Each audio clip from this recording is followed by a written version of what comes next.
सभी भक्तों को राधे कृष्ण। तो भक्तों, आज हम आपको सुनाने वाले हैं सफला एकादशी की कथा। इस कथा को भगवान कृष्ण ने पांडु पुत्र युधिष्ठिर को सुनाया था।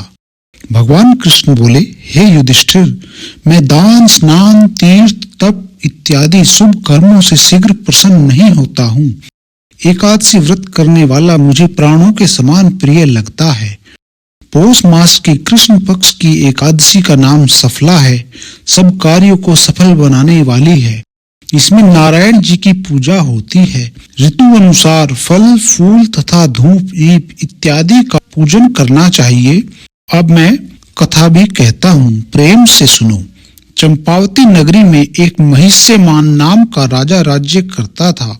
उसके 4 पुत्र थे। बड़े पुत्र का नाम लुम्पक था।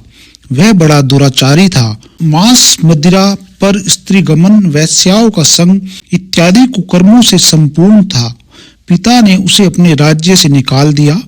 वन में एक पीपल का वृक्ष था जो भगवान को भी प्रिय था। सर्व देवताओं का क्रीड़ा स्थल भी वहीं था।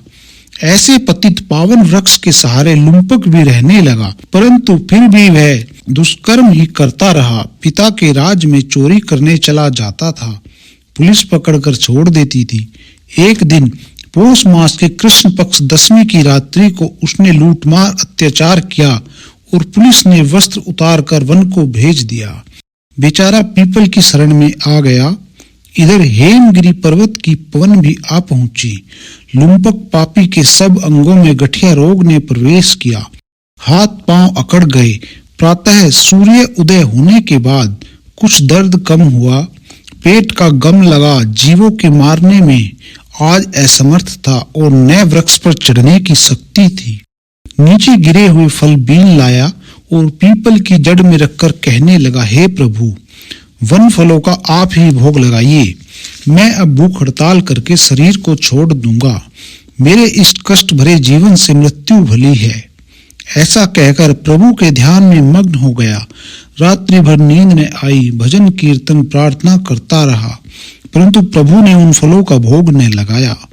प्रातः काल हुआ तो एक दिव्य अश्व आकाश से उतरकर उसके सामने प्रकट हुआ और आकाशवाणी द्वारा नारायण जी कहने लगे, तुमने अनजाने से सफल एकादशी का व्रत किया है और उसके प्रभाव से तेरे समस्त पाप नष्ट हो गए।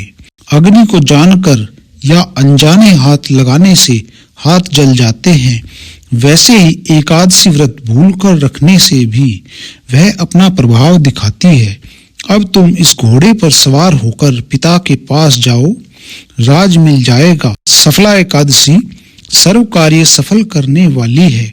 प्रभु की आज्ञा से लुम्पक राजा के पास गया।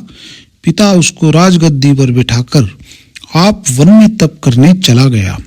लुम्पक के राज्य में समस्त प्रजा एकादशी व्रत विधि सहित किया करती थी। सफला एकादशी के महात्म्य को सुनने से अश्वमेघ यज्ञ का फल मिलता है।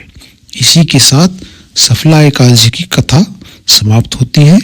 सुनने वाले सभी भक्तों पर श्री हरि अपनी कृपा बनाए रखे। जय श्री कृष्ण।